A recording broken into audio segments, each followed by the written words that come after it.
Hey friends, welcome back. Before we drift into the past, what time is it where you are and where are you watching from tonight? Dim the lights, lie back, maybe turn on a gentle fan. Breathe slow. In a moment, you'll open a door into winter, the kind that erases roads, softens fences, and makes every chore a test of patience. You wake in the cold and history breathes beside you. Story 1. Sod Walls and Corn Cobs. The Homesteader's Stove, Nebraska, 1888. You wake before first light in a sod-walled claim shanty on the Platte and the air bites your teeth. Frost feathers nail heads in the rafters. The iron stove holds last night's embers like a dull red eye. When you lift the lid with the poker, the glow is shy. You feed it corn cobs saved in burlap, dried above the summer kitchen because cordwood is dear. The smell is faintly sweet.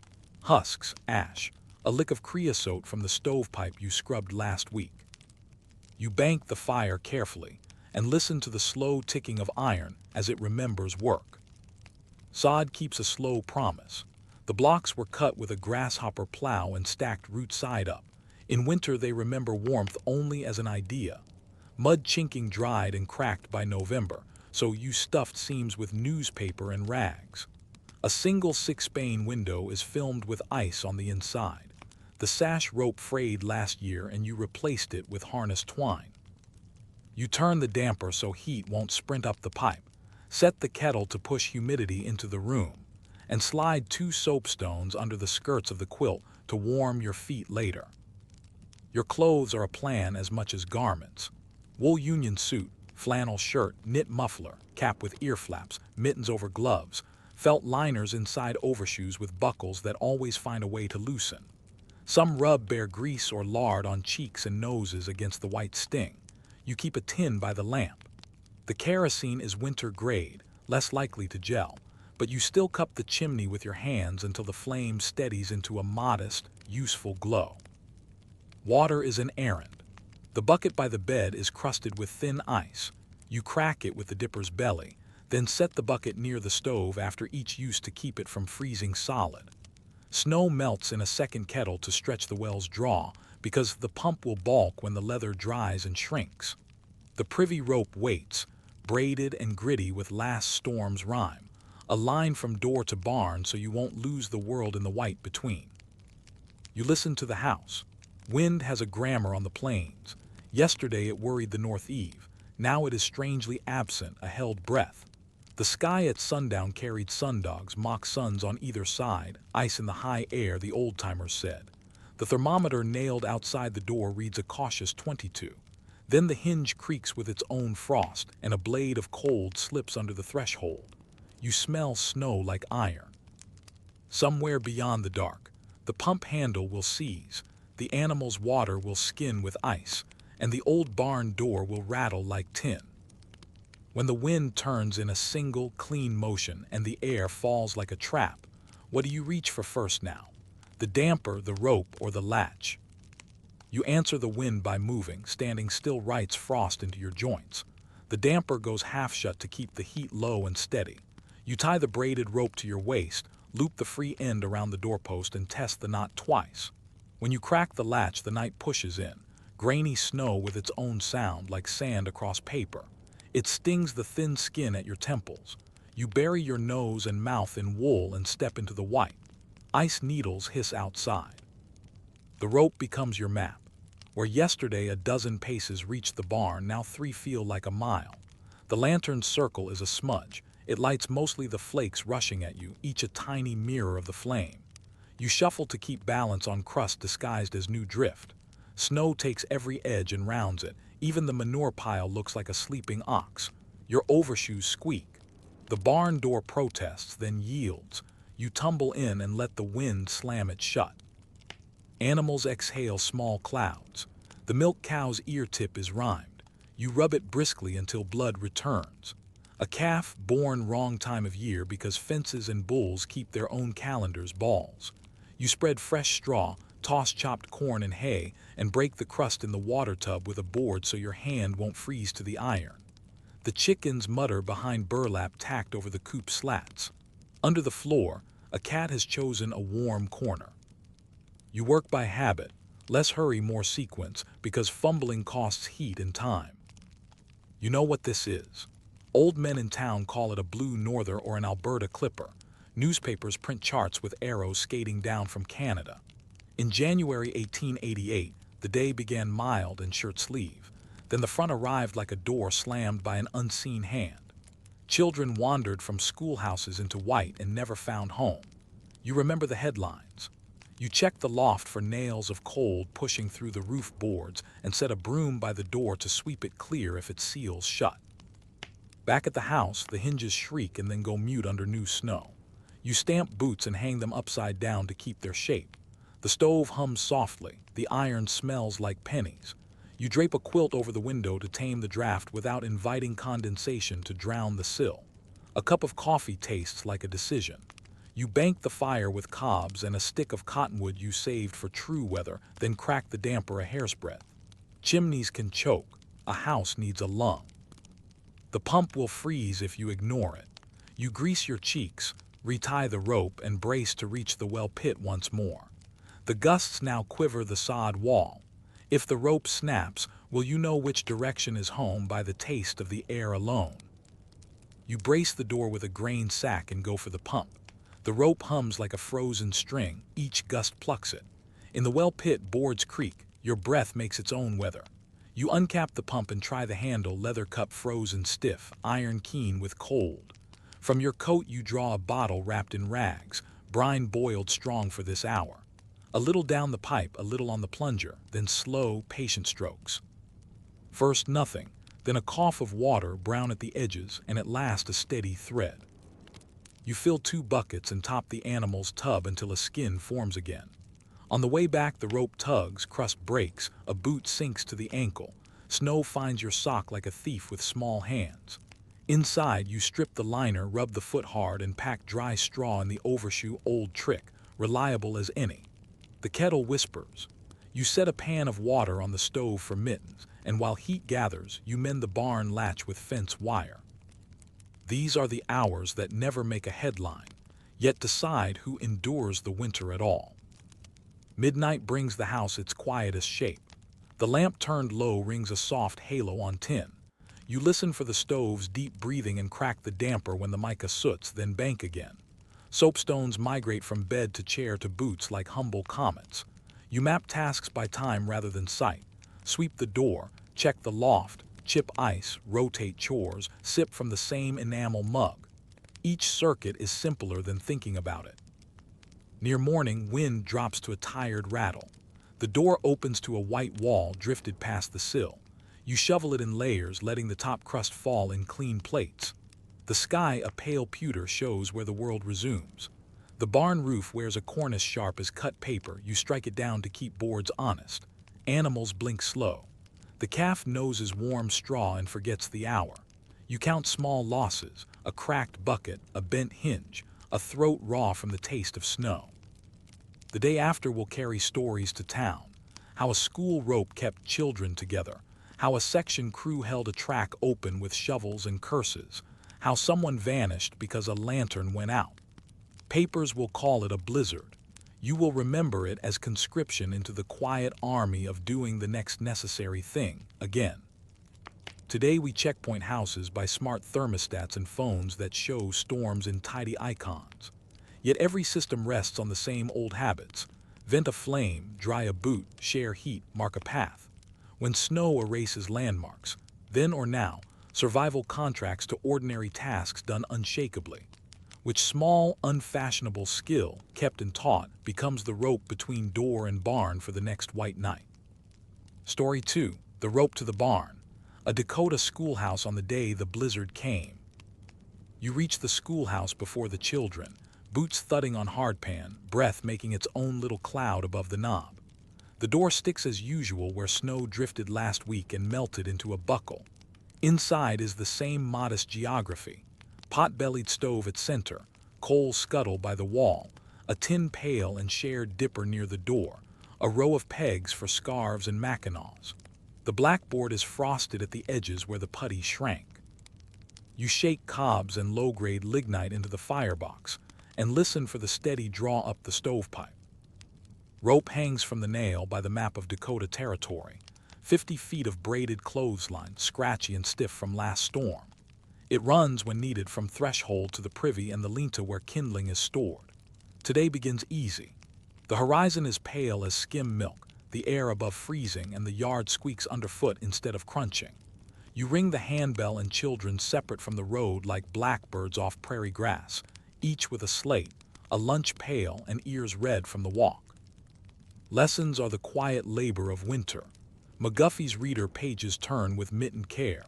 A boy at the back copies a column of figures. A girl recites the capitals of states not yet carved from stone. You pace in wool skirts, turning the damper, tipping ash into the pan, teaching the small facts that keep minds busy until thaw.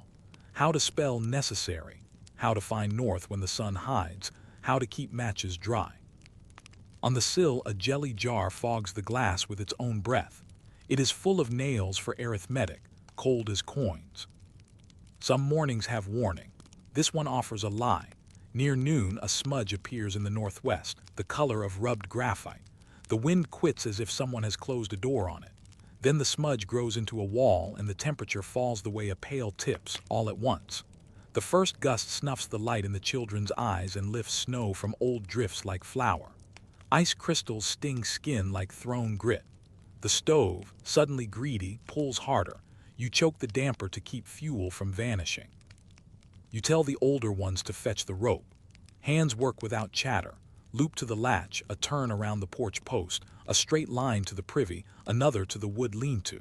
You count heads and tie a second length inside waist high from desk row to desk row.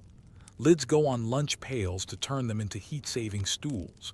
You pass out extra scarves from the drawer of forgotten things. Someone begins to cry. You put the dipper in their hands and tell them to hold it like a bell. White replaces distance. The schoolhouse becomes an island with a single string to shore. The maps on the wall list territories and rivers.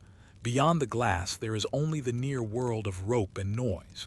If the wind holds like this until dusk, do you keep them here or try the tide path to the neighbor's larger barn?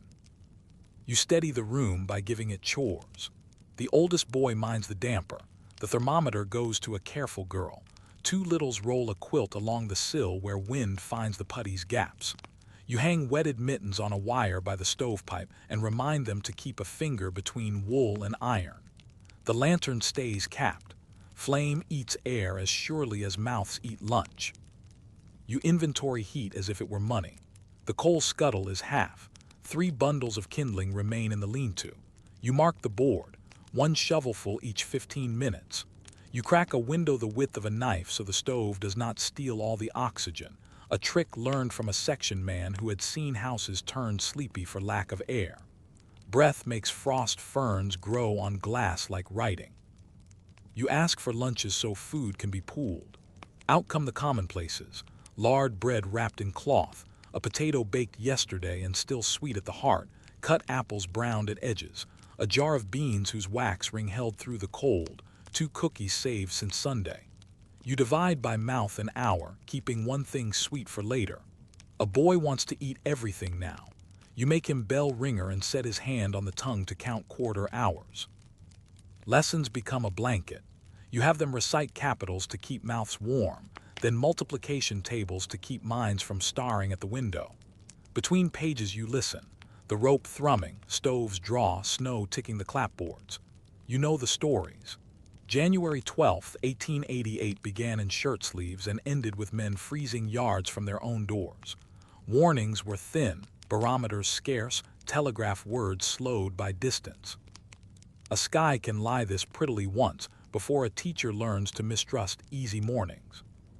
By mid-afternoon, the room shrinks to the reach of a lantern now. You test the door. It opens to a wall that looks poured rather than drifted. You sweep the threshold, sweep the rope, then latch it back. The privy line vanishes 2 steps out. The lean-to line holds. The oldest boy knots a second rope from the front pegs to the stove so no one loses the center. You chalk names on the board with ages beside them, attendance in case parents reach the porch and call through the noise. Hour follows hour like small square stones in a road. You rotate the children closest to the stove, trade seats and scarves, and read from the reader about Cincinnati as if it were summer. At last the lantern comes out. You trim the wick with a practiced thumb. Dusk approaches early and without color. The scuttle lightens, arithmetic you can solve but not change. If no parent reaches the door by nightfall and the coal counts lean, do you hold the island, or tie the rope, ring the bell, and risk the narrow line to the neighbor's barn? You make the choice that winter teachers learn early. Stay put, make heat last, and count time, not distance. You chalk another line under the head count and tell the oldest boy to ring 4 strokes every quarter hour so parents who reach the yard can answer with knocks. The rope stays where it is.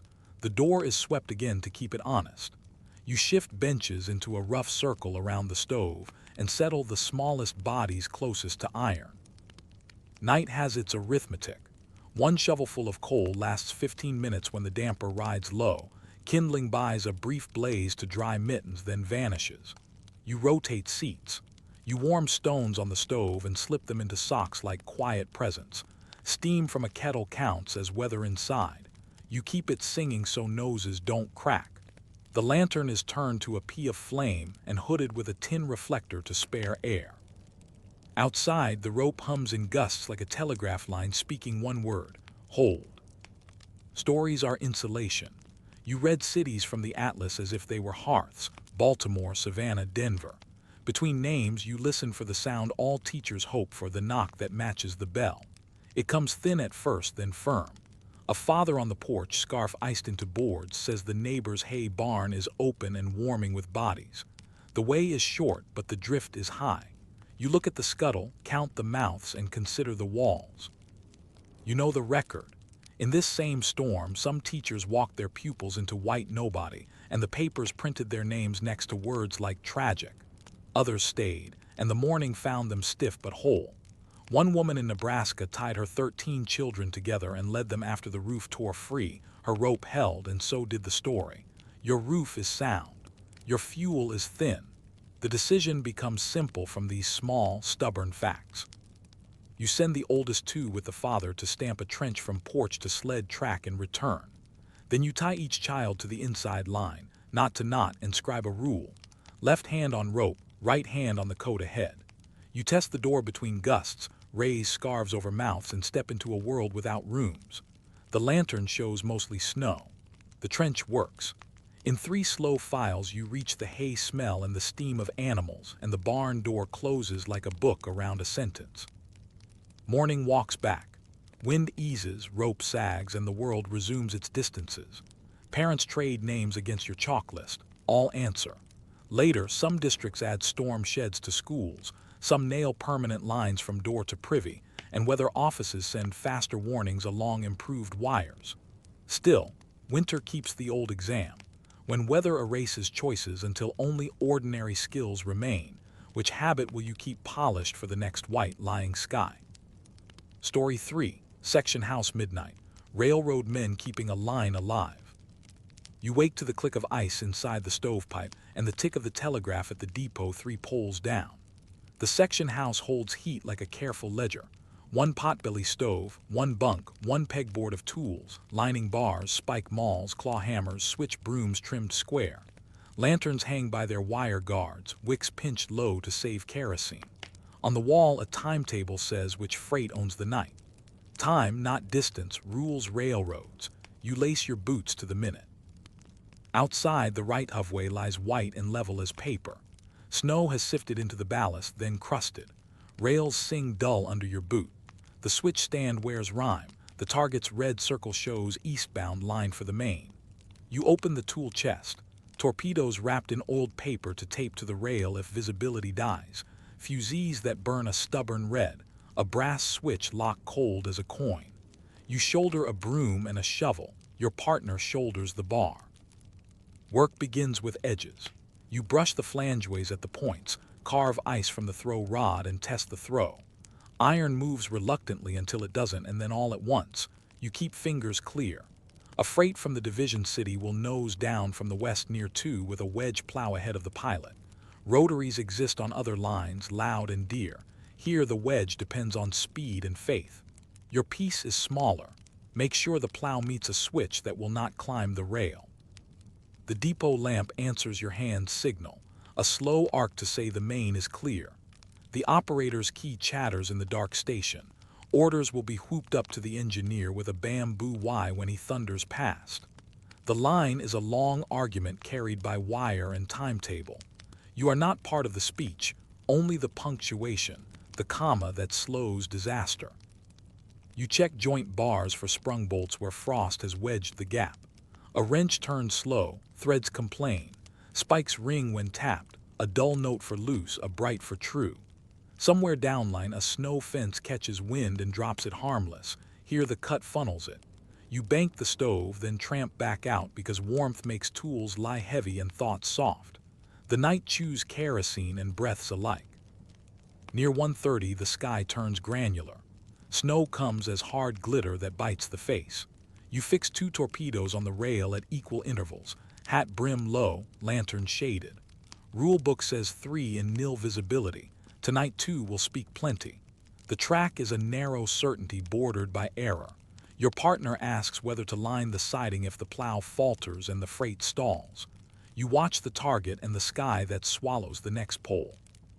If iron meets snow and loses speed, well, your small decisions, this bolt, that broom stroke, those 2 torpedoes, prove enough punctuation to keep the train's story intact. You keep the switch clean because clean is truth. Snow tries to edit iron with soft lies and the broom argues back. The operator steps out, muffler iced, and touches 2 fingers to his cap.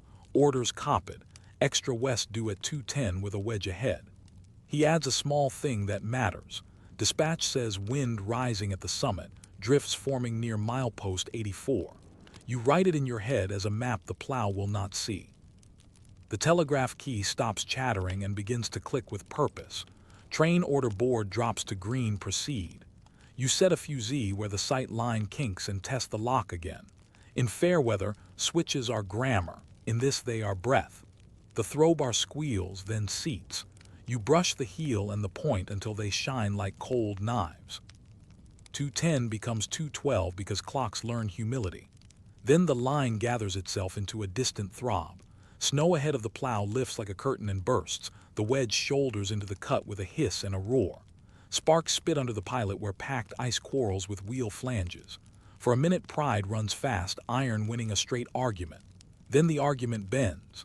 The cut narrows, drift deepens, speed slips a notch. The stack talk fattens, sanders hiss. You pace the target. The engineer leans out, face banded in scarf. Your lantern answers his, main is lined, points tight, flangeway clear. The plow noses past your stand, blows snow onto the bank in slabs. Behind it, a string of boxcars groans. Then something intimate changes. Sound goes woolly, wheels thrum uneven, the drag turns to a shove. The rear brakeman drops off to check a journal box. Another walks the tops with a club, beating at couplers icing shut. The plow begins to chew rather than slice. The operator waves from the platform and mouths a question you already hold. If they stall in the cut beyond the elevator spur, do we line back and tuck them into the siding to dig and build steam? The siding is short, but the north wind keeps it cleaner. You picture a stalled head, a blind rear, and a telegraph line carrying apologies to 3 more trains strung behind. You walk the points again and feel ice forming where you just brushed. Heat from moving wheels buys minutes. Stillness breeds trouble. Your partner salts the throw with a handful saved from the platform steps. You set 2 torpedoes beyond the curve in case the following extra noses in blind, and consider a third. The plow vanishes into a white throat. The rear lantern winks, then dulls. The throb flattens to a stubborn push. Shovels wait ready on the platform, handles already icing. If the cut swallows them now, do you trust the siding's short comfort, or hold the main and shovel your way to daylight 1 car length at a time? You choose the main and the shovel. The siding is short, the drift long, and a stalled head there would block both ways. You signal the operator, hold following extras at the last meet, copy an order if dispatch insists. He nods, key already tapping apologies upstream. Your partner walks ahead with a fusee and plants it where the cut bends. You shoulder a shovel and step into the white throat that swallowed the plow's pride. The conductor makes the hillman's decision. Double the cut. He sets handbrakes, pulls pins, and signals the engineer to take the plow and the first 10 cars ahead while the rest wait under guard. Couplers cough, knuckles crack free, and the head end growls forward until snow decides it will not. Then everybody becomes the same trade, shoveler. You chop flangeways, carve space ahead of the wedge, kick crust off brake rigging, and beat ice from drawbars with the club. The brakeman salts the steel steps so boots will bite. A rhythm forms that feels like law. 10 minutes of throw, 2 of breath, 1 of looking back to the switch target to be sure nothing has crept. The engineer feathers steam and sands. The pilot lifts a little and shoulders through a car length, then another. The telegraph clicks its remote heartbeat in the depot window. Somewhere down the line, a dispatcher shifts 2 meets and makes a third vanish. The night is a ledger. You add small numbers today. At last the head end gains the far mouth of the cut and stops where wind has scoured the rail clean. The crew shoves back to lift the rest. You line and lock for the main, flag the rear with a fusee, and listen to the train take its weight in 2 long breaths. Drawbars stretch in a chain of iron size. Slack runs out like a wave. The plow bites again and the whole string begins to move, slow, stubborn, true. You walk the points once more with a mitten bare to feel the steel. No ice under the heel, no wedge of snow at the point. You brush until the metal shows. The switch stands straight as a rule now. When the caboose passes, the rear man gives you a tired salute. The operator leans from the door with 2 tin cups and a nod that means more than thanks. Behind the train, the cut still seethes with small, blowing snow. Ahead, the line toward morning holds black and exact across the white. Later, orders will ride wires faster, switch heaters will hum, radios will erase the need for bamboo hoops, detectors will count hotboxes before smoke turns to flame, and big rotaries will spit drifts into weather like mills. Yet the line still relies on this grammar. Keep points tight, keep breath in the room, keep a light where sight bends. In storms of steel or circuits which small, unfashionable habit, broom stroke, bolt turn, minute kept, still keeps the long story moving. Story 4, Babeesh and Birchbark, a Hudson's Bay winter trapper's routine. You tie rawhide into work. Babeesh, cut from moose hide and dried in thongs, laces your snowshoes in a tight web that will not sag when it drinks thaw and freeze again. Birchbark rides rolled in the toboggan, a sheet that becomes fire starter, shelter skin, or a tray for drying meat when sun returns. The Hudson's Bay winterer learns that materials must solve more than one problem, because every extra thing becomes a burden on the tump line pressing your forehead. Your clothes are a system taught by colder teachers. A capote stitched from a traded blanket, a sash to carry a knife, and all wool beneath smoke-tanned mitts lined with rabbit, 2 pairs of moccasins with snowpack duff between. A hood is rare this deep inland. Instead, layers and a scarf that warms breath before it touches your chest. The crooked knife sits where the wrist knows it, for trimming webbing or carving deadfall sticks. Flint and steel ride with charred cloth in a birch tube sealed with pitch. The line is a loop, 15, 20 miles of sets you visit by habit. Beaver under ice where a V of sticks marks a run, mink along cutbanks, marten on spruce ridges. Steel traps are dear and heavy. Deadfalls are cheap in time but hungry for patience. You set bait with mittened hands to keep scent low, carrying castor in a corked bottle and fish heads nearer the river. A stake goes deep so wolves cannot thieve the work in a night. Food becomes arithmetic. Pemmican from the last rendezvous, pounded meat pressed in rawhide bags, feeds distance, not appetite. Tea is comfort and thrift. You boil it twice and call the second a stew of memories. Birchbark curls eager under spruce twigs. A small, hot fire wastes less wood and throws less smoke. At midday you crouch on a sled plank chew and relace a snowshoe seam that lifted when the webbing swelled. The trapline teaches alliances.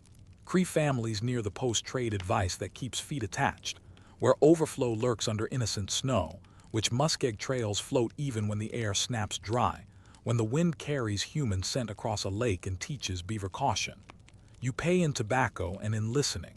The company pays in made beaver, a paper unit in the post ledger, but survival pays in debts settled before a storm arrives. Camp is a habit more than a place.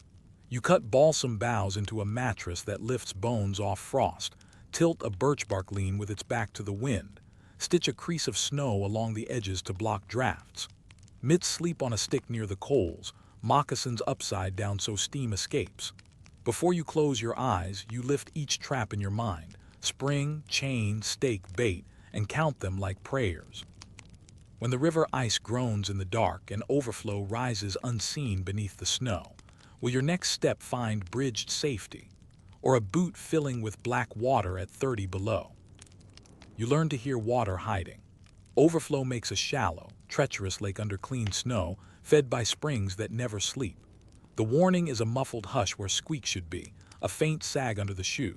Step wrong and cold climbs the foot. Stamp a platform, rip spruce boughs, strike steel and build a tight, hot fire. Wet moccasins steam on sticks. A spare pair warms inside the capote while feet borrow rabbit fur and will. Grease seals skin and keeps windburn honest. The line reads like a book. Mink script loops along cutbanks. Fox writes across open meadow. Wolf lays punctuation in heavy dashes. Marten prints stitch the spruce shade where you set boxes baited with fish and flagged by a shaved twig. Under ice, beaver work is quiet. Wood chips frozen into the chimneys show a house awake.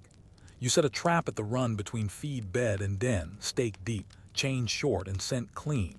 Steel is patient, so are you. Camp chores stretch time thin and useful. Fleshing a pelt is dull honesty. Push membrane away without stabbing pride holes in the hide. Marten are boarded on tapered sticks, fur in, then turned to fur out. Beaver are laced on round hoops to dry like flat moons. Winter needs only steady heat and distance from flame. Knives meet stone each evening. A dull blade wastes daylight. Sinew dries by the coals and becomes thread. Babiche offcuts answer small problems. A broken thong, a loosened lash, a pot hook. Trade turns labor into arithmetic. At the post, the factor greets you with ledger and scales. Made beaver is the yardstick, one prime skin as unit, and everything else is measured against it. Powder, shot, kettles, traps, blankets with points woven into the edge. Credit runs ahead of catches. A poor season turns next year into a promise you did not mean to make. Still, the post holds news, tobacco, a tin cup, and the brief forgetting of distance. Weather is the other partner. Trees crack like rifles at 40 below. Ice fog hangs in low places where breath collects. Sundogs frame noon with cold halos that promise change. The aurora walks like cloth torn slowly and stitched again. Dogs, when you have them, sometimes watch the sky and whine. On clear nights, snow crystals lift with faint wind and hiss against wool like sand.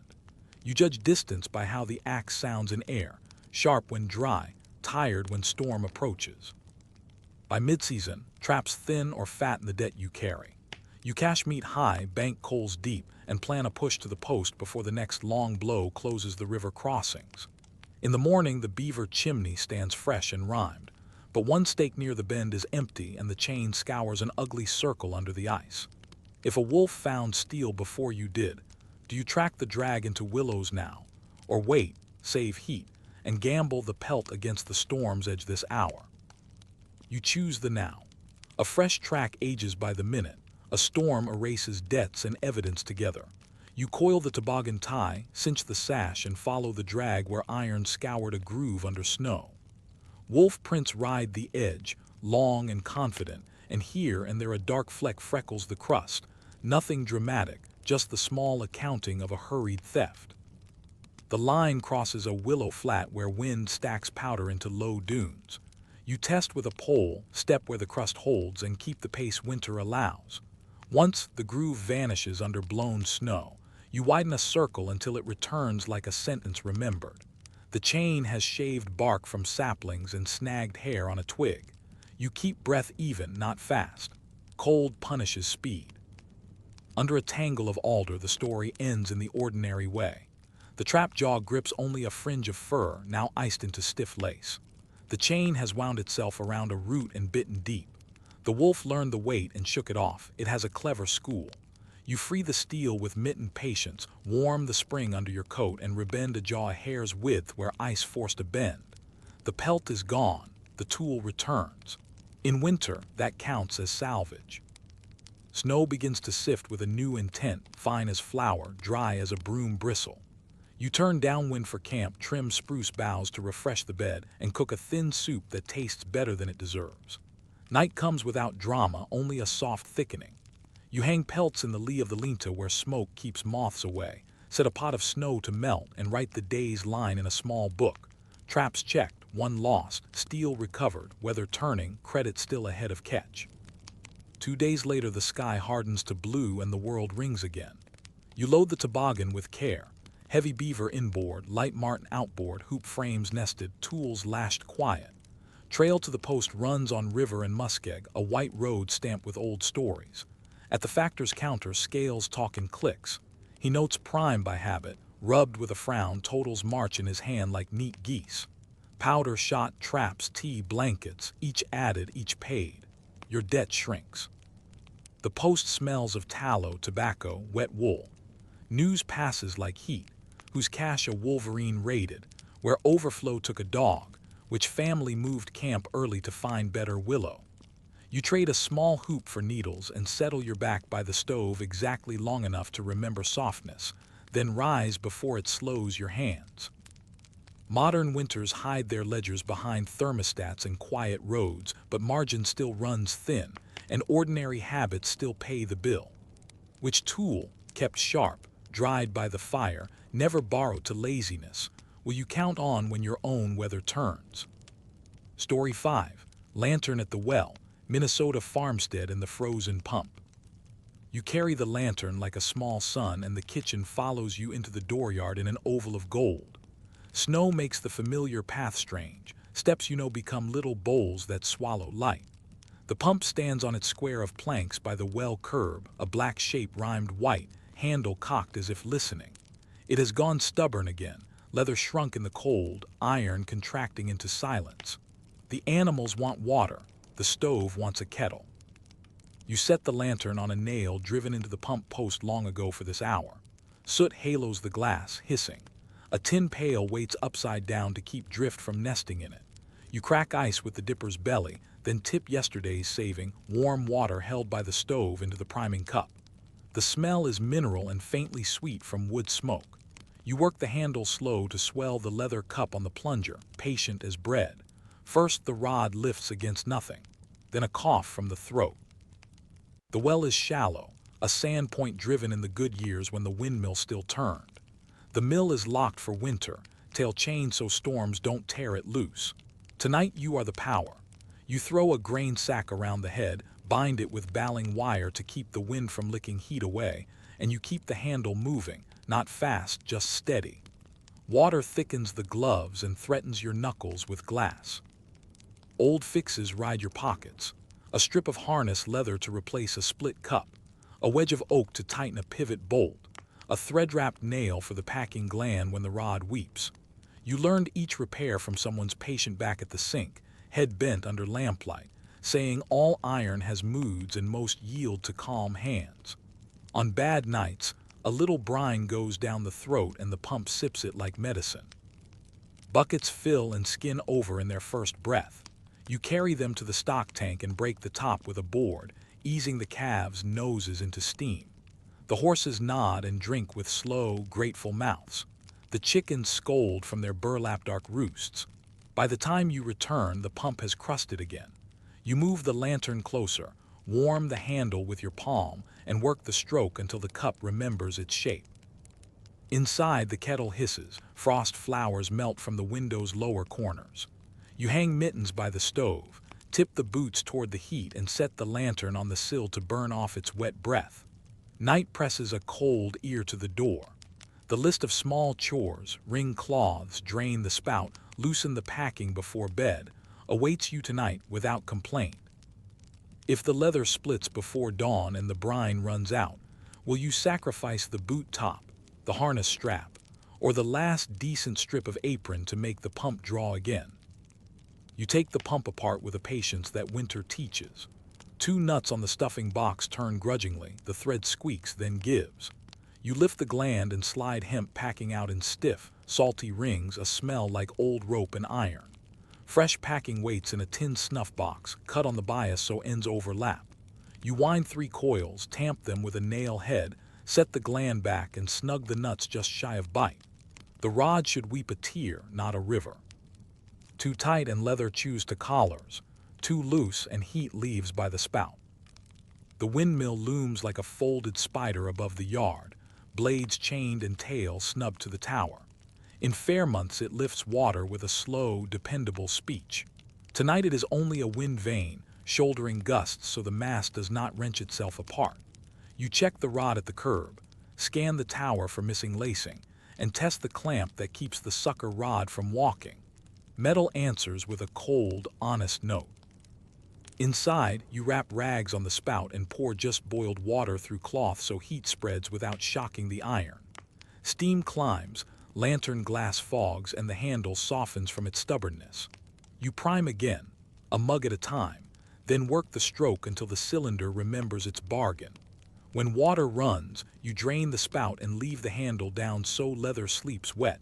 Small rituals keep morning kinder. Winter water is logistics, not romance.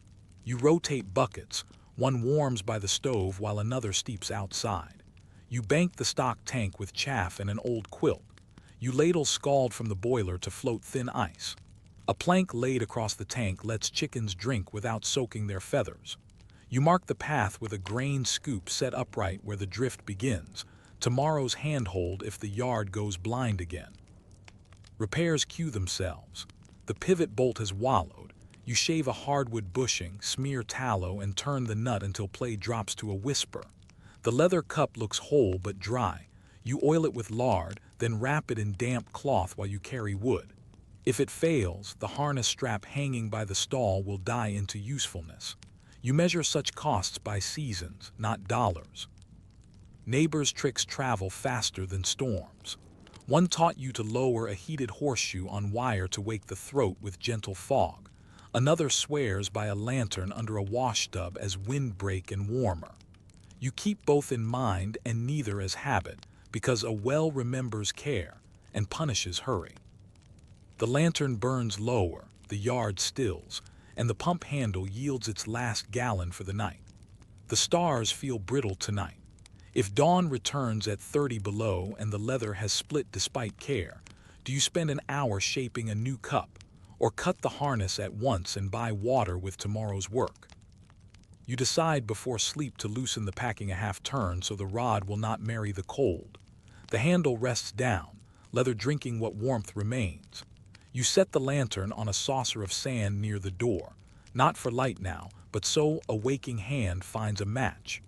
The kettle hums, the stove ticks, and the window shows fernwork so delicate it seems unwise to breathe. Sometime after midnight the pump calls again the way a house speaks, one small sound wrong. A hush where a drip should be. A minute later a ping as iron tightens.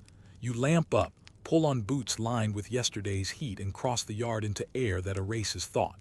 The grain sack windbreak has turned to armor. The handle lifts and will not travel. The leather cup has split along a tired crescent you tried to ignore. You weigh choices without complaint. The harness hangs from its nail like a ledger of summers. Straps remember sweat and dust and a cultivator's slow days. You choose the cheek piece, thick with honest years but narrow enough to dress. Back at the table you work by lamplight. Trace the old cup on old leather, cut a circle with a corking knife, pierce the center with a nail warmed in flame. A bevel eases travel. Tallow on the flesh side persuades it to swell and seal. The old screws saved for lack of better. You prime with a patient mug, then work the handle. The first downstroke feels like argument. The second earns a cough and a thin ribbon of water. The third restores the pact between iron and hand.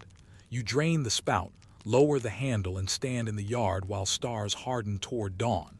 The horses breathe clouds, the chickens mutter. The pump is only a tool again, which is to say a companion. Morning sorts the yard into edges. Frost rim on clothesline, a blue shadow under the sled, a path tamped by the night's necessary traffic. You carry water until buckets feel ordinary, then sweep the step, pour kettle scald over the latch so it will open for neighbors. Inside, you wrap the ruined leather and label it with a pencil stub. failed at 20 below, so next year's hands remember. The windmill takes daylight like a promise, but you keep the chain tight until March. Repairs become a little future, a new cup cut ahead of need, a length of packing wound into a jar, a wedge shaved for the bolt that will loosen after thaw. You put these on the shelf beside the coffee tin of mixed screws, the box of odd nails, the patience you have taught your fingers. Modern wells hide below frost lines, heaters guard pipes quietly, sensors whisper alarms.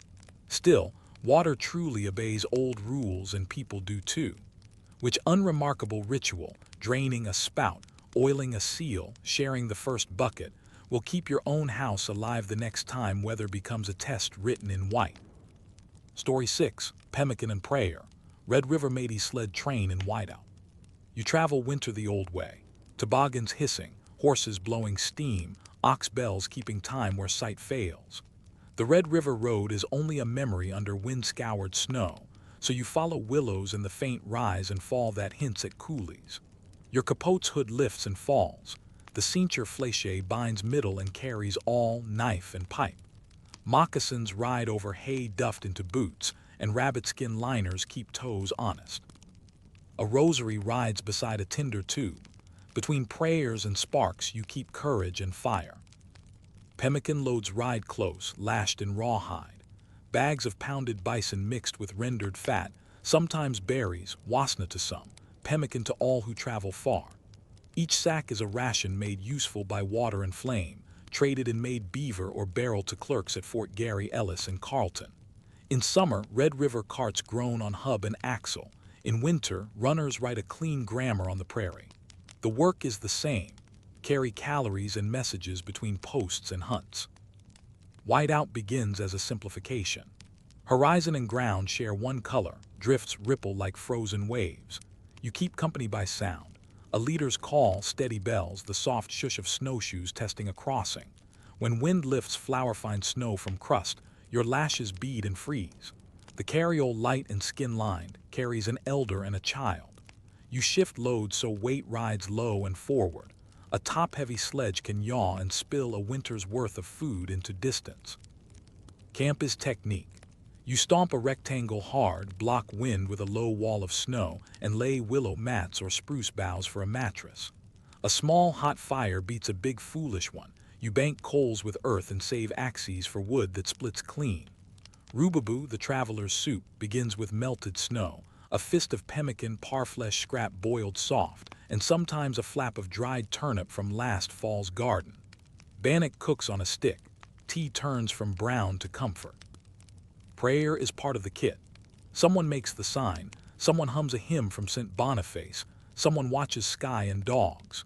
The dogs' backs tell wind before flags do. Stories name the world. Of grand chasse on the Souris, of the Pemmican Proclamation when food became politics, of voyageurs who measured days by Ave beads and portage songs. You measure tonight by the time it takes frost to lace the kettle's lip again. Navigation has strict winter rules.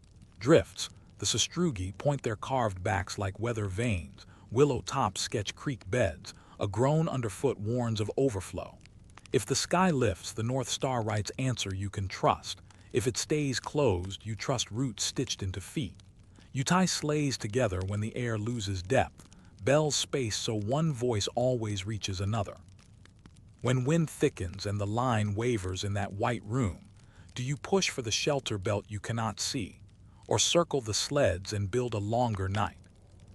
You decide for the longer night. The sleds are circled nose to tail, traces unhitched so line can't jerk a team blind. Snowshoes stamp a floor hard enough to hold sleep. Robes spread over spruce give a margin between bone and frost. A kettle rides the coals, fat shivers, then melts. Rubaboo thickens until a spoon stands. You feed dogs first, frozen fish or scraps boiled soft, because a team that trusts morning pulls straighter at dawn. Wind writes its lessons on the surface. Sastrugi form with their sharp ridges toward the blow. Their lee sides are soft, a trap for ankles and runners. You read them like scripture with a finger on the line. Keep runners perpendicularly across high backs, angle with patience over fields of knives. Drift loss says a trail that disappears often reappears downwind of a willow clump or fence style. You mark places with a rag on a stick to grow the map tomorrow will need. The children sleep in the carryall under buffalo robe and rabbit blankets, frost glowing on the fur like quiet stars. An elder murmurs the Our Father in Michif and French. Another speaks to the night in Cree, respectful and matter-of-fact. Faith travels here as surely as pemmican, compact, durable, sustaining. Someone fixes a snow knife from a broken runner, splitting blocks for a higher wall. Someone else strips a thong of babiche to mend a dog's harness where ice chewed it ragged. Stories drift with the flakes. Men remember the buffalo hunt laws, how scouts chose leaders, how runners warned camps, how the prairie became order by agreement. Winter follows similar rules. No one eats alone if a neighbor's pot is thin. Axes are counted before sleep. A sick dog rides, not walks. The company's packet schedule means little when the sky is a gray drum. Dispatches wait, people do not. Near midnight the wind veers a point and eases. Stars appear like nail holes in black tin. North returns with the steady permission of Polaris, low and patient. You lay the route with three things: the star, the line of sastrugi backs, an old memory of coulees that trend northeast toward the Assiniboine. The leader carries a pole to test for overflow where creeks run sly beneath crust. A rope links first and last sled so the column behaves like one body. Dawn makes a pale rumor at the east. Camp unwinds into motion, kettles packed, ashes buried, wall kicked down to leave nothing sharp for the wind to carve. Bells are spaced again so sound builds a tunnel. You aim for a bluff of poplar printed faint on the horizon. Between here and there lies a white room with no furniture but habit. Then the dogs balk, ears forward, tails level, at a flat that looks ordinary. The pole punches through with a wet sigh. Overflow lies waiting, black water under sugar snow. Do you skirt and lose an hour, or bridge and risk shoes and hooves to save the day's light? You choose the skirt. Time can be earned back, wet feet exact interest now. The leader walks wide, poles sounding each step, and you drag a sled behind to test the margin. Where snow goes gray, you lay willow and spare crossbars from a broken travois, a slat path for hooves and runners. Dogs watch, calculating, they trust work more than plans. One at a time, loads pass. A shoe dips, hisses, rises steaming. On the far side you trade moccasins, tucking the wet pair under a robe against a warm chest. The white room opens again. Sastrugi backs aim northeast. You follow their counsel toward the remembered bluff. Wind slackens into grainy quiet. Bells mark distance you cannot see, close enough that one voice can reach another. Midday is a pale disk behind cloud. Rubaboo is rationed to spoons, not bowls. A pinch of tea is asked for a third life. Children wake rosy and skeptical, then sink beneath robe-warm patience. A stand of poplar arrives by degrees, dark strokes on paper thickening into trunks. In its lee sits an old wintering place, a ring of logs, doorway banked, a roof sewn from poles and hides. Someone last year left a cash pole with a bone hook. You lift a bag lashed high and find turnip coins dried hard and honest. A blessing at the pot adds them to bubbling pemmican. Stew turns sweet and earthy. Dogs eat, then coil with noses under tails. Steam writes scriptures from cups. Afternoon settles into repair. You mend harness while an elder tells a river story. St. Vital at flood, carts lifted to higher ground. St. Norbert bells counting a storm hour by hour. Winter keeps the same arithmetic on every trail. You inventory lashings, check the carryall's ribs, add babiche to a runner's seam. The rosary moves finger to finger without hurry. Each ave is a mile measured in breath. Toward evening the wind remembers itself and sharpens. You tie sleds 2 by 2 and set out for the settlement bluff where the packet leaves its winter trail toward Fort Garry. Willow marks appear, stripped wands stuck upright by last week's party. Sound grows larger, distant axes, a dog's bark that does not belong to you, the ring of a spade at a well. The bluff resolves into roofs, then fences, then a chapel cross cutting the gray. A packet sledge waits by the storehouse clerk stamping feet, dispatch wrapped in oilskin. Loads are weighed by eye and accepted by name. Winter remembers people before parcels. News folds into talk, who went through, who turned back, which trail along the Assiniboine rides high this week. Dogs drink, then sleep hard in straw. Under the eaves, frost feathers glow like pale wings. Today roots fit in glass screens, and warnings ride wires faster than bells, yet white rooms still open without furniture.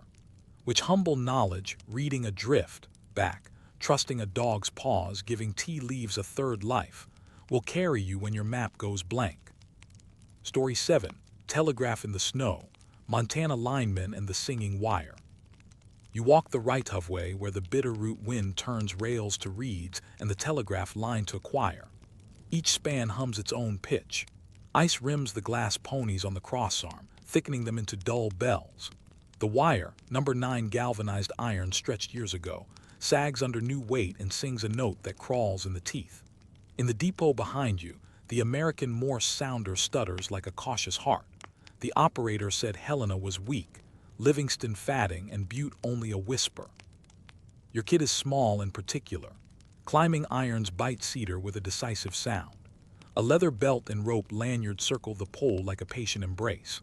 A canvas bag rides your shoulder with tie wire, a length of sleeve solderless splices, a pocket key and sounder with 2 dry cells, friction tape, a hand line, and a folding saw to trim a stubborn limb.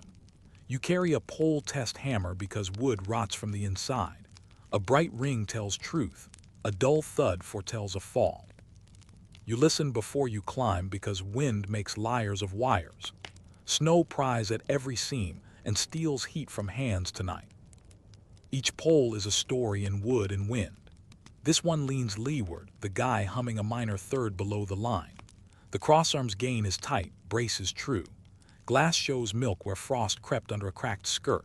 A chip invites a ground. Snow in the tie can wick current away. You hook in, throw the lanyard, and climb with the rhythm your thighs remember from summer. Thunk, set, breathe, rise. Though tonight each step feels like arithmetic done with cold fingers. Up close the singing is louder still. Aeolian tones slide when gusts change and the wire trembles under glove. You scrape rhyme with a wooden slat so metal will not shock and snap. The insulator clears to green. You check the tie, then the pin. A split pin can lay wire against wood, turning the pole into a leaky battery. You snug the tie, wrap a neat figure 8, and drop the slat to snow. Testing becomes a conversation. You clip the pocket sounder across line and ground and close the key. The click is weak, then steadier with the second cell. You send a quick OS. The depot answers in kind. So the trouble lies farther on. You log the pole number on a wax tag and climb down, taking the ladder of gaff scars with care. The cut ahead funnels wind. 2 spans past the trestle, snow lifts in sheets and the wire droops into a deep catenary. Somewhere a splice has opened under glaze, or a tie has lost its twist. The pocket sounder gives a faint, complaining tick, like a man clearing his throat in another room. If the next pole proves rotten, and the drift climbs higher than your belt will reach, do you risk a winter climb to sleeve the singing line, or run a temporary ground return along the fence and leave the mountain to its note for one more night? You choose the climb because talk dies without a wire. A fence return is a farmer's mercy when time runs out, but fences wander and splices there are the work of other hands. You set gaffs and hug the cedar, hip to grain, breathing sawdust from older cuts. The lanyard goes around, rope rasping on rime. Up top, the crossarm shivers. The glass is hooded in glaze that turns the skirt to a bell. You use wood against ice. A hickory slat scrapes without insulting metal, which can snap if angered and cold. The tie shows fatigue, one twist bright, one dark with rust. Beyond the trestle, the span droops like a hammock full of wind. You flag the wire with a rag so it shows when snow erases edges, then drop to ground and pace to the next pole with a tester on your belt. At the far pin, the wire has fretted a shallow groove where it sawed in gusts. A Western Union spliced 2 spans on as open a finger's width. The scarf is good, but wraps lost bite under glaze. You anchor your belt, pull out a sleeve and a stitched strip of emery, and polish old iron until it grits under glove. The sleeve nips both ends. You seize it with a wrench and a slow persuasion that remembers threads can gall in cold. Friction tape finishes the argument and keeps new water honest. You drop the tester leads and thumb the key. The tick fattens. A tentative GM from the depot arrives and fades, better not home. The fault is cumulative, a dozen small sins asking one confession. You note pole numbers on a wax tag and move into the cut where wind is a throat. Flakes knife at the eyes, breath crust scarf. You keep cadence, gaff, set, breathe, rise. Mid-span the catenary deepens into worry. The wire kisses a fir branch grown since summer, sheathed in ice. Each gust rubs a little signal to ground. You saw the limb with a patient stroke so it will not slap the line. It drops to snow with a sigh. You brush the tie again and wrap a fresh figure 8 against the pin. The pocket sounder perks at once clear, definite. The operator throws you CQ, and then businesslike a test count. You answer and get Livingston strong, Butte plain, Helena Mendied for words, all in the same second that says the fault was a chorus, not a solo. Snow eases to a sift. The wire's song slides down a step.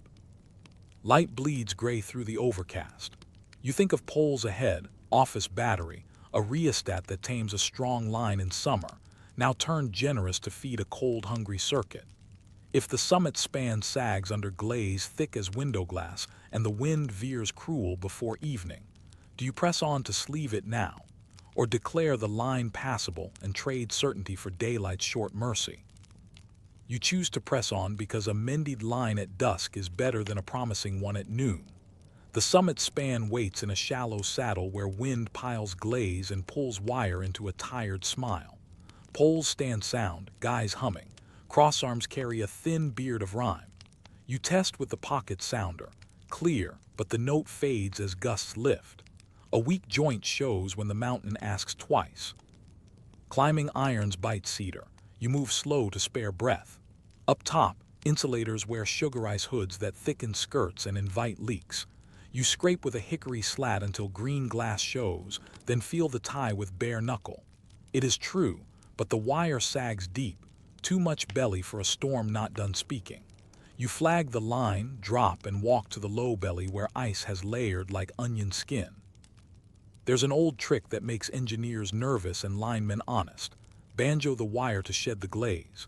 You rig a handline over the strand, take raps on a snub, and pluck a long, rising note. The span shivers. Ice answers with dry tinkling, then a clatter as plates fall in sheets. You work each bay once, then again shorter, watching for hidden splices that might complain. When the song quiets, the sag tightens a hand's width. Farther on a scarf joint shows bright under scraped rust, good geometry, poor bite. You slide on a sleeve, polish, then wrench it home with slow conviction. Friction tape seals the fresh metal from tomorrow's thaw. The pocket sounder fattens at once. The depot sends BK, and you thumb K without ceremony. Livingston returns strong.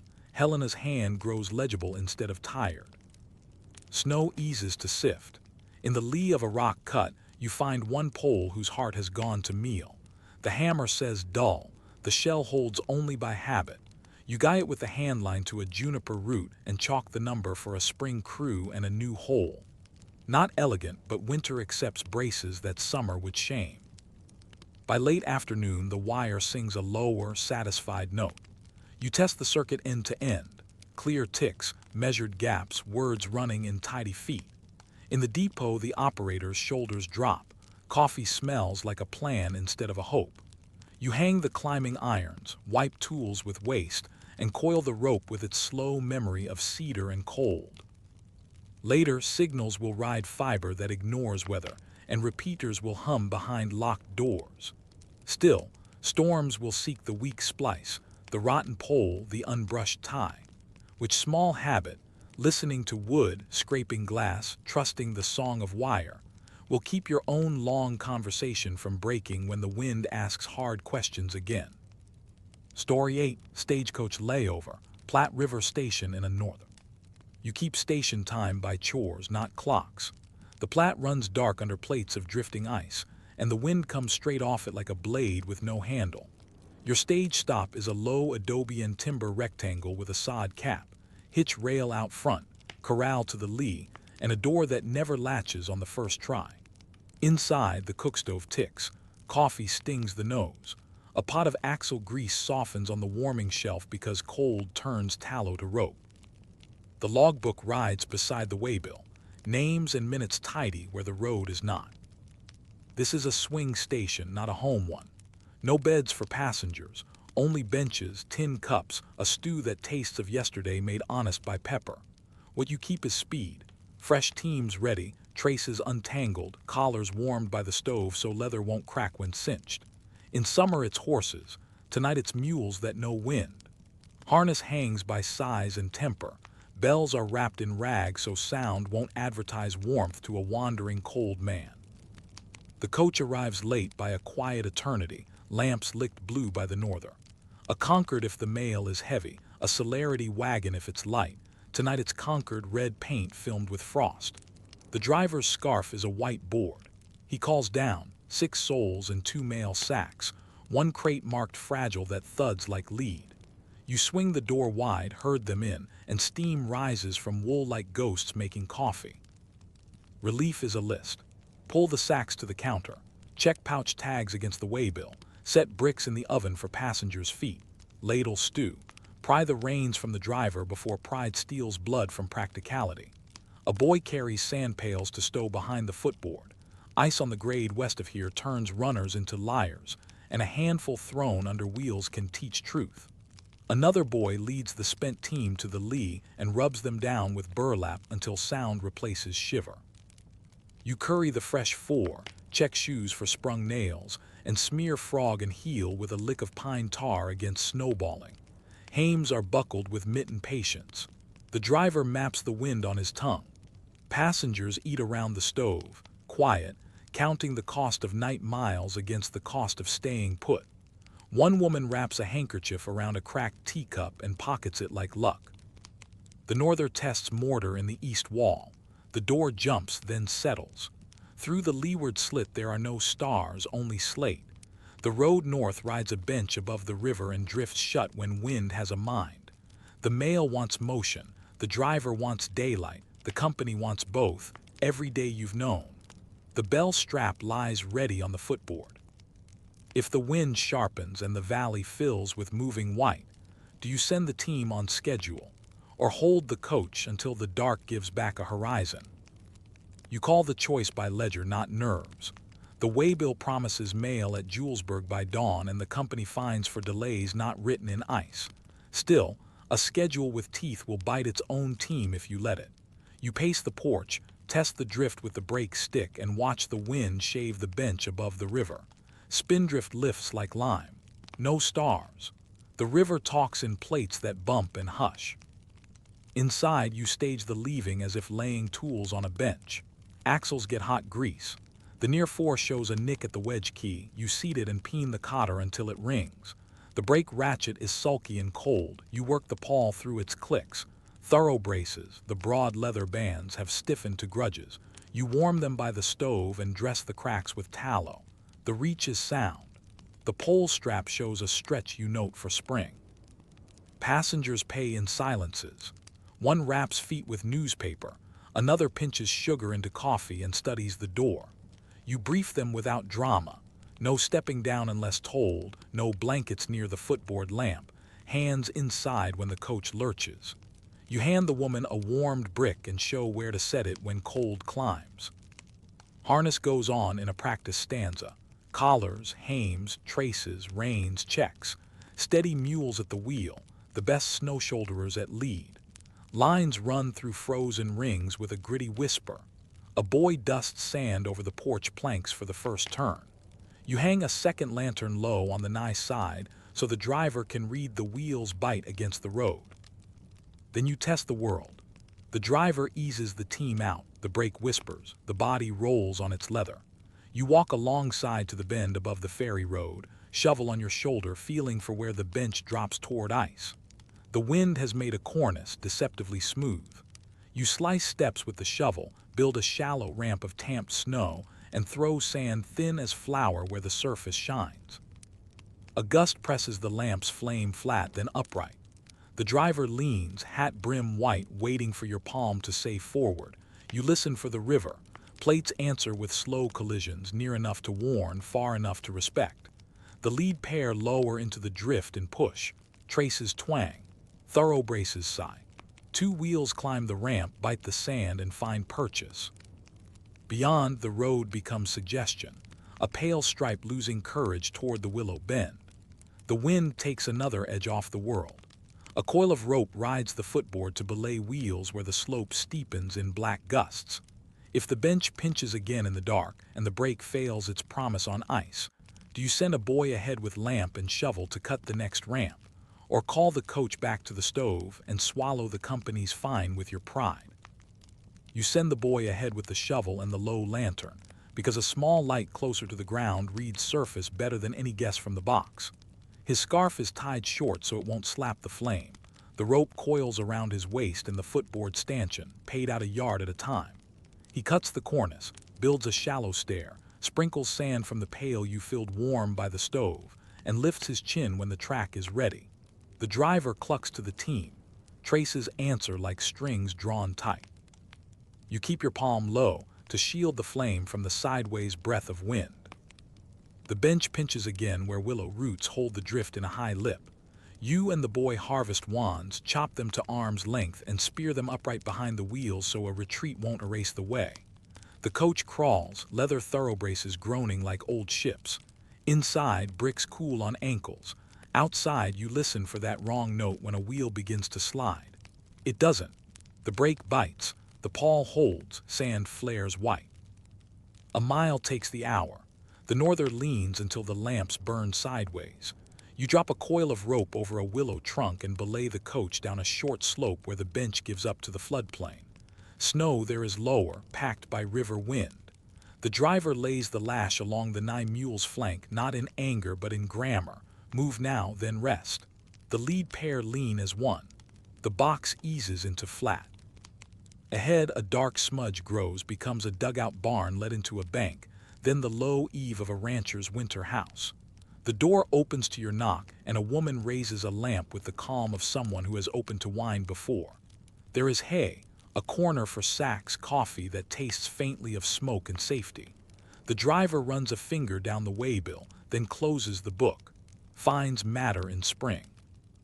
Passengers fold into benches, steam rising like Thanksgiving. You pull the harness, rub down the team, set the collars by the stove, and hang the bells to dry. The norther drums the sod roof. The room shrinks to lamplight and the sound of soup. The crate marked fragile yields its secret at last, a clock for a clerk in town.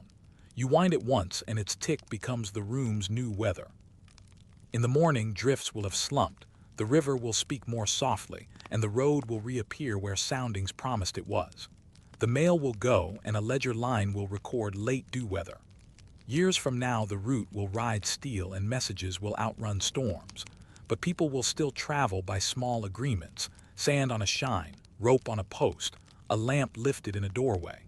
When the schedule you keep meets the weather you're given, which promise deserves obedience first. Story 9. General Store Night Watch, Ledger, Coal Bin, and Community Shelter. You unlock the store at dusk because the weather has opinions and people will follow light. The bell over the door chimes once, then sticks with frost.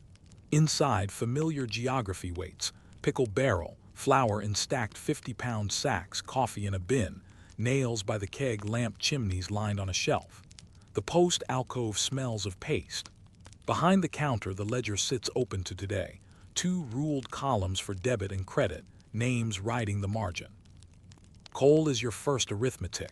The bin in back holds enough for 3 easy nights or 1 stubborn one. You shake ash from the potbelly stove, rake live coals together, and lay 3 shovelfuls, not 4. Mica windows blink orange. You set a kettle to moan and place bricks on the hob for later feet. The draft pulls steady. You turn the damper to a compromise.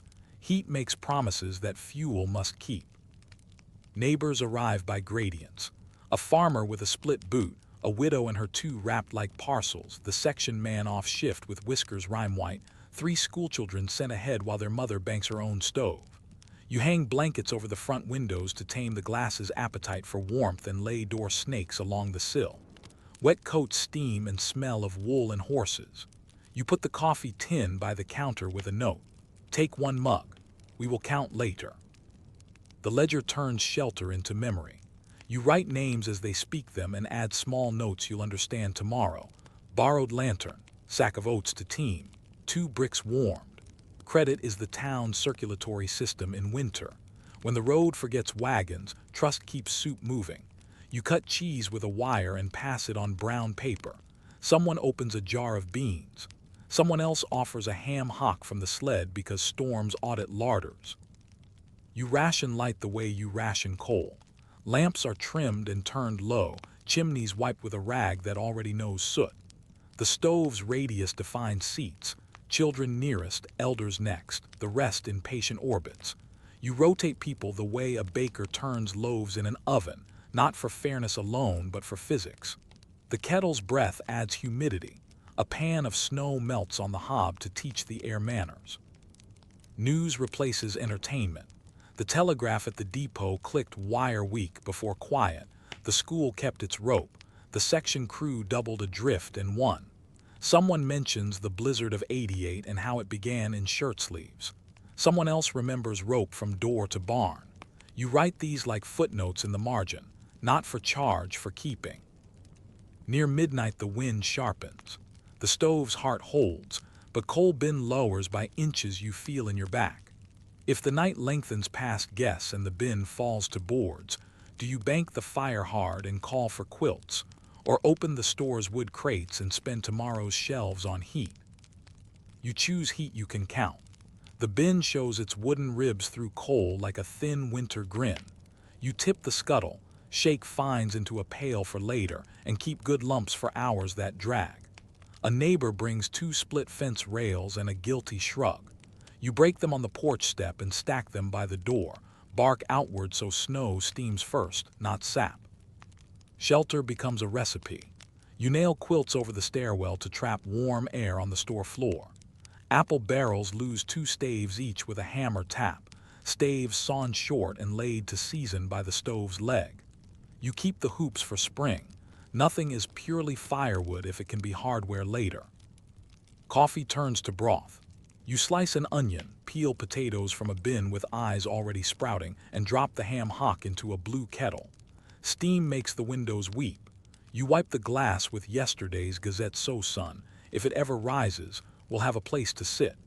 Children settle in rings, bricks at their feet like polished pets. The widow mends a mitten with string that once tied paper around nails. The ledger travels the room so you can tend the stove. In the margins you mark gifts different from debts.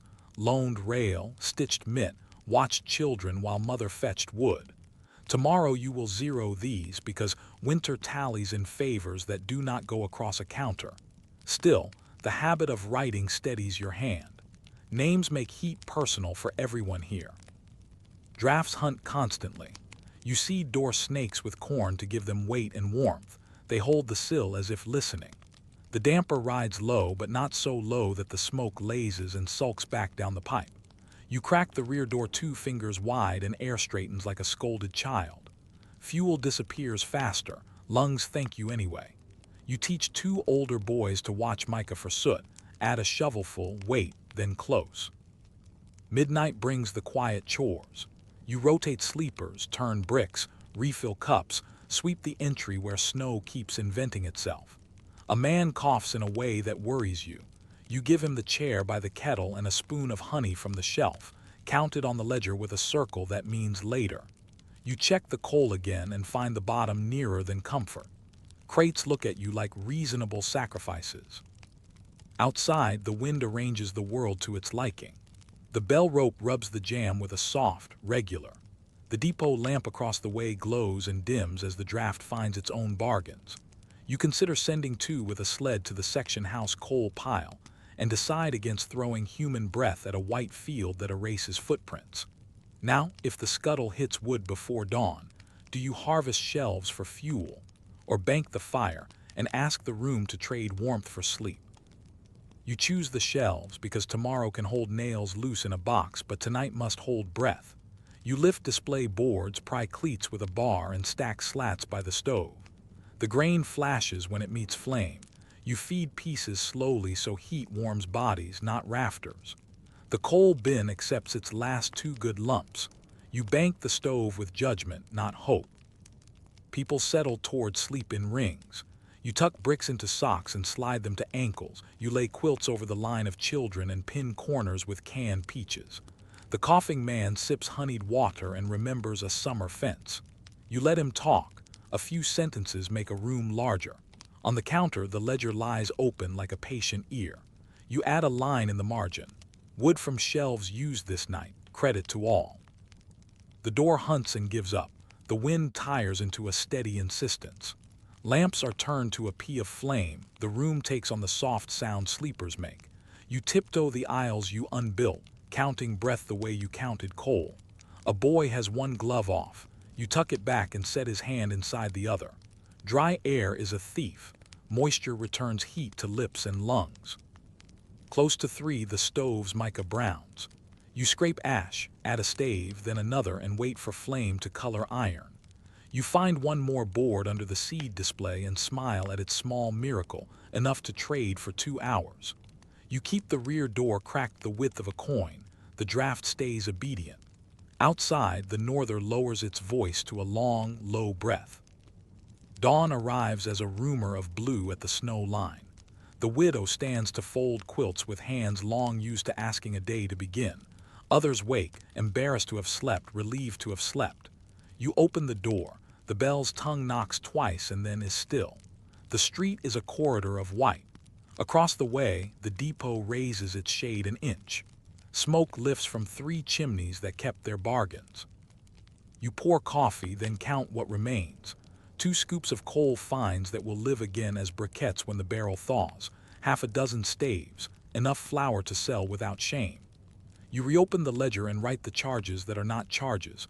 Rail donated, soup shared, watch kept, hymn hummed when the littlest fretted. Beside them you draw a single line, the way a teacher closes an exercise and says, "Well done." By noon, roads will exist again, and someone will bring a load of coal and a joke worse than the weather. You will rehang the shelves and sell nails from a crate. But later, when heat comes easy and doors obey, which will matter more, the goods bought or the room you made together when the night asked for wood you would rather have kept? Story 10, Town Hall Refuge, Ropes, Quilts, and the Potato Cellar Stove. You light the town hall because one steady light makes the next decision easier this cold night. The key sticks in a lock that preferred September. Inside, floors smell of soap and last summer's dance. Benches sit in prim rows. You turn up 2 kerosene lamps, carry them apart so one glass doesn't steal the other's oxygen, and open the double doors to the basement where potatoes sleep through winter. People arrive in practical silence. A rancher with frost on his mustache, a dressmaker unrolling quilts from a carpet bag, children who resent mittens until they hold the first mug. The bell rope is stiff, its fray wrapped with string. You tug twice for custom and news. Outside, the stubborn wind moves like a file across boards. The school's rope still knots from yesterday. The depot lamp is a coin through drifting grain. Rope makes the building navigable. You tie a line from front door to stage, another to the cellar stairs, another to the privy beyond the lee wall. Knots are big, the kind a gloved hand can read. Quilts go up as walls, across windows to hush glass, along the stairwell to dam warm air, around the stage as a sleeping corral. A boy pins corners with chair legs. Someone chalks an arrow on the floor, stove, water, rope, so tomorrow's fatigue can read what tonight decided. The potato cellar is the difference between endurance and story. A small iron stove lives there, squat and embarrassed by its usefulness. You clear ash, set kindling, and feed it from a woodpile promised by last year's levy. Heat rises through the grate like a paragraph, organized, calm. Potatoes pile in bins by variety, early rose, russet, Burbank, each dusted with earth. A crate of turnips looks surprised to be helpful in January. An inventory turns worry into work. You count blankets, kettles, lamp chimneys, wicks, soap, baking soda, salt, coffee, 3 jars of jam from harvest, 4 sacks of flour with mouse-chewed corners you tape and forgive. The ledger waits, a plain book that understands weather. You begin a page titled Storm Attendance and Goods, because names keep rooms honest. Beside each you note brought quilt, 2 cords promised, nose pump leather. Stories travel on heat. Someone recalls the children's blizzard, someone else the winter of diphtheria when the hall held coughs and prayers together. You let tales run until they stop being boasts and settle into tools. A woman sews a rope loop into a mitten cuff. A man shows where to set a lantern so its exhaust doesn't grieve the ceiling. You set a pan of snow to humble the dry air. The wind lifts. The main stove upstairs ticks. You look at the coal measure, the wood ledger, and the rope lines humming against jams.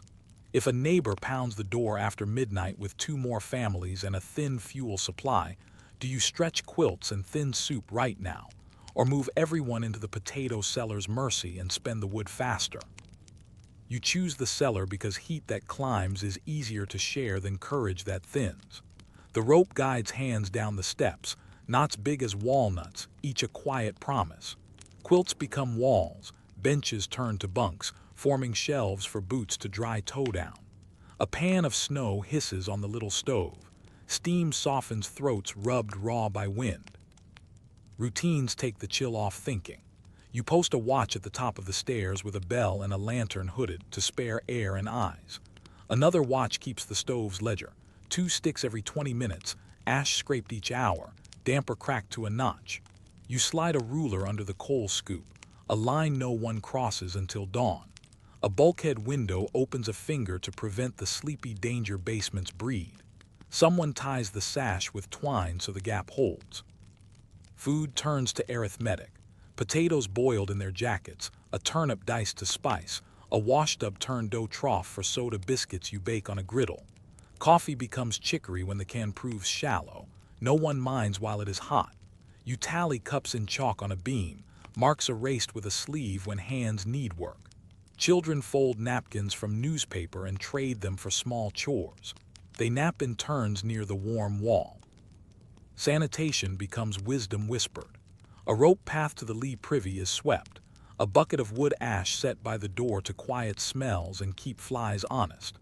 Hands are washed in a tin basin between kettles, 1 ladle per family to avoid sharing. Boots are lined with straw torn from a seed sack. Wet pears sleep near the stove in an obedient semicircle. The hall above does not empty, it quiets. A quilted corridor connects the front door to the stair, marked with chalk arrows and a string of buttons so gloved fingers can count turns. Every hour the watch climbs to sweep the threshold and tug the bell twice, a signal for latecomers. The ledger on the stage grows a second page. Work done, names beside. Hauled wood, mended rope, read to children, trimmed wicks.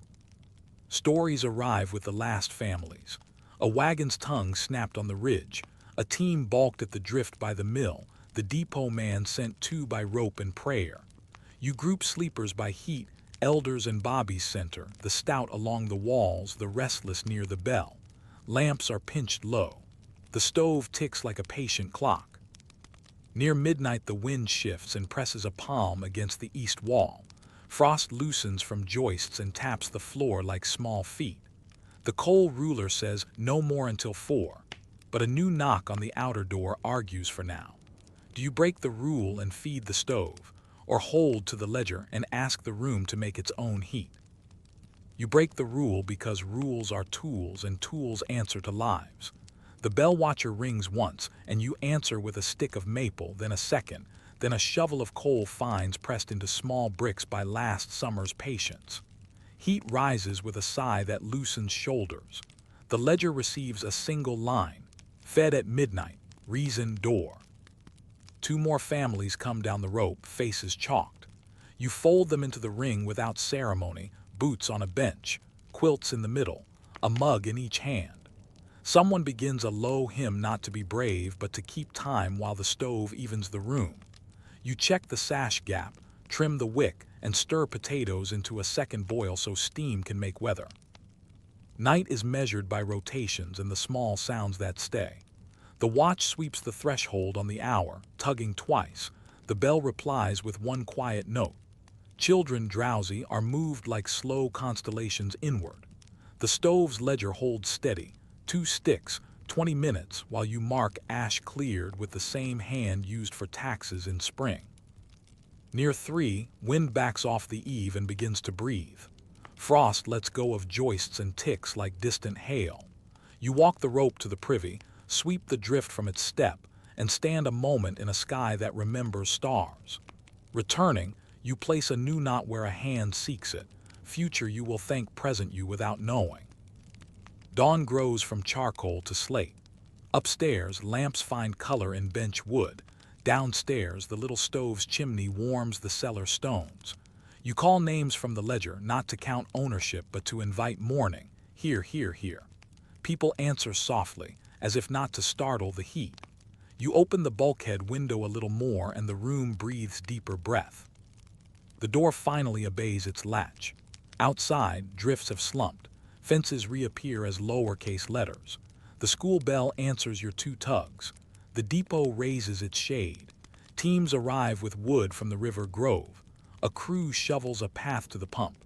Someone strings a fresh rope from hall to church because habits like these deserve practice in calm weather too. You balance the ledger slowly. Beside names you add work done. Quilts lent, coffee ground, rails hauled, prayers whispered, a child quieted, a story told that settled a room. Across them, all you draw one straight line and write the town's only true currency. Kept one another. Later, the council will buy a bigger stove and add a storm door. Wires will carry warnings faster. Radios will scold the sky. Still, winter will return with its long questions, and rooms will answer with rope, quilts, potatoes, and a rule broken at the right minute. When the next cold night asks for judgment from your ordinary hands, which ledger will you trust first, the book or the breath? Out past the lamplight, snow keeps minutes no clerk can enter. Ropes become constellations. Knots are small stars your hands remember. A stove ticks like a far clock, and the world writes itself in pale pencil, then lets the page turn by itself.